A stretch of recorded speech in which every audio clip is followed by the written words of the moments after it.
ल सिधै विषयवस्तुमा प्रवेश गरौँ। आधुनिक फुटबल इतिहासकै सबैभन्दा ठूलो, सबैभन्दा भावुक र सायद कहिले नसकिने बहसमा स्वागत छ। यो यस्तो विश्लेषण हो जसले चिया पसलदेखि ठूला स्टेडियमसम्म गुन्जिरहेको एउटै प्रश्नको अन्तिम तथ्यमा आधारित जवाफ दिनेछ। भावनाभन्दा माथि उठेर तथ्याङ्कले मात्र बोल्नेछ। प्रश्न निकै सरल तर विशाल छ। रोनाल्डो वा मेस्सी वास्तवमा को बढी कन्सिस्टेन्ट वा निरन्तर छन्? आज हामी कुनै पनि भावनात्मक तर्कहरूलाई पुरै एकातिर पन्छाउँदैछौँ। हाम्रो पक्षपातरहित निर्णायक भनेको विशुद्ध र कठोर गणित मात्र हुनेछ। कसको खेल्ने शैली राम्रो भन्ने कुरा बिर्सौँ, आज तथ्याङ्कलाई मात्र बोल्न दिनेछौँ। हामी सबैलाई उनीहरूको विरासत थाहा नै छ, होइन र? मेसीसँग 8वटा ब्यालन डियर र त्यो ऐतिहासिक विश्वकप छ। उता रोनाल्डोसँग 5वटा ब्यालन डियरका साथै युरो र नेसन्स लिगको उपाधि छ।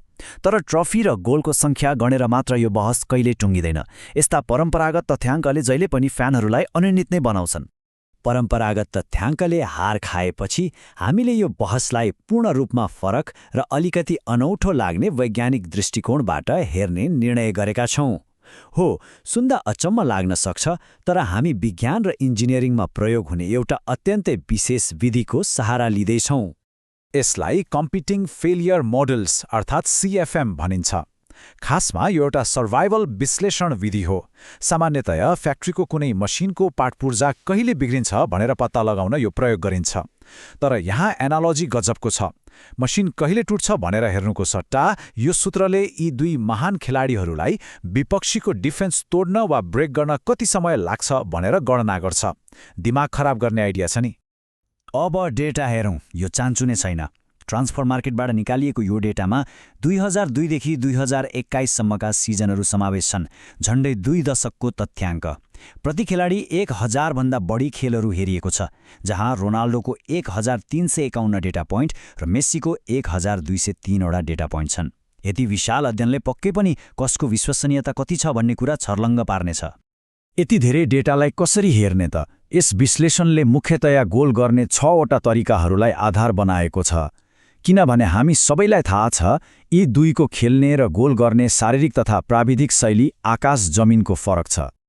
अनुसन्धानकर्ताहरूले यी 6वटा फेलियर मोड अर्थात् गोल गर्ने हतियारहरू छानेका छन्। Penalty, header, direct free kick, लामो दूरीको प्रहार, दायाँ खुट्टा र बायाँ खुट्टा।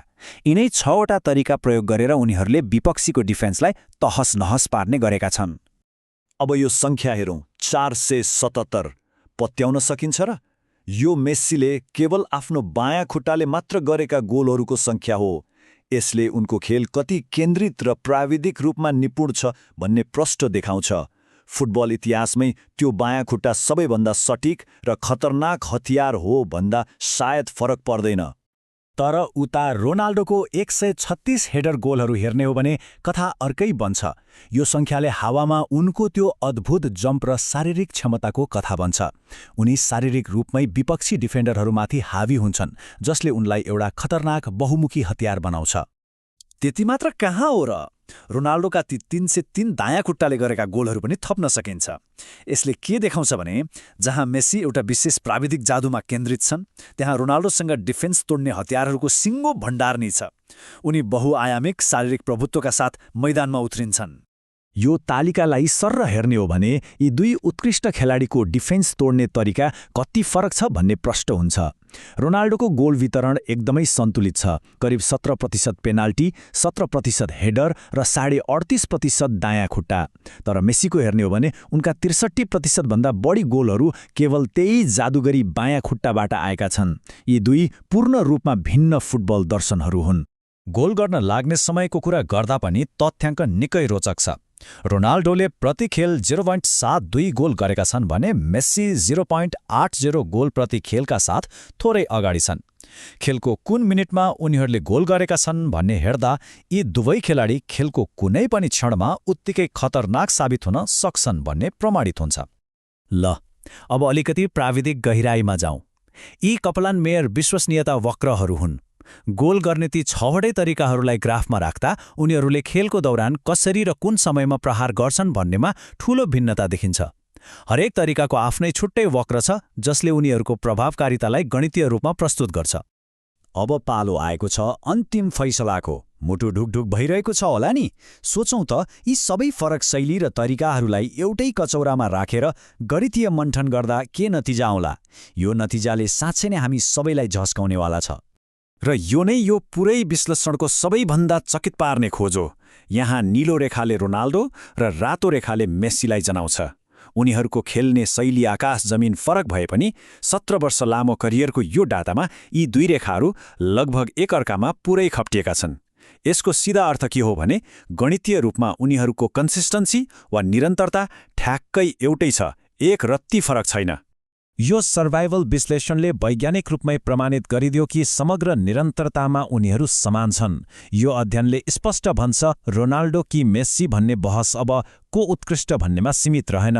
यो त एउटा दार्शनिक छनोट मात्र हो।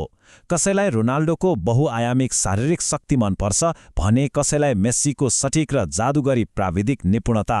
हामीलाई फुटबल कस्तो मनपर्छ भन्ने हाम्रो आफ्नै दर्शनले नै को उत्कृष्ट भन्ने कुरा तय गर्छ। अन्तमा एउटा गहिरो प्रश्न छाडेर यो विश्लेषण टुङ्ग्याउँदैछौँ।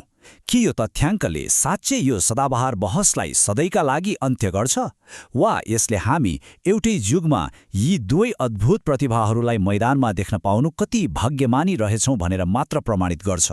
फुटबलको यो अद्भुत विरासतलाई अझ गहिराईमा बुझ्नको लागि यो पूर्ण अध्ययन पक्कै पढ्नुहोला, किनभने यस्ता दुई जादुगरहरू सायद अब फुटबल मैदानमा फेरि कहिल्यै देखिने छैनन्।